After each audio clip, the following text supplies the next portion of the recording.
Hello everyone, ఇవాళ వీడియోలో గోంగూరను పచ్చడి ఎలా చేయాలో చూద్దామా. అది వచ్చేసరికి మా గార్డెన్లోదండి గోంగూర. ఇంకా మంచిగా కోసేసుకున్నాను, నీట్గా కోసేసి కడిగేసుకున్నాను. తర్వాత కొద్దిగా ఆయిల్ వేసి పెనంపై పచ్చిమిర్చి ఎండుమిర్చిని కొద్దిగా వేసేయాలి.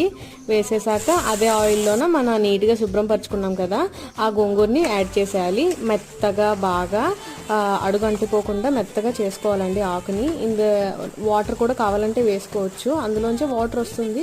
కావాలంటే మీరు వాటర్ని యాడ్ చేసి మెత్తగా చేసేసుకోవాలి. అది కూల్ అవ్వాలన్నమాట. పక్కన పెట్టేసుకొని తర్వాత చల్లారాక మిక్సీ పట్టేసుకోవాలి.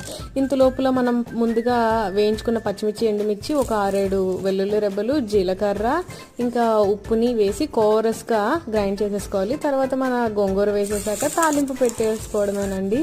చాలా బాగుందనమాట ఈ గోంగూర. మా గార్డెన్లోదేనమాట ఈ గోంగూర. చాలా బాగుంది, పుల్లగా సూపర్ ఉంది.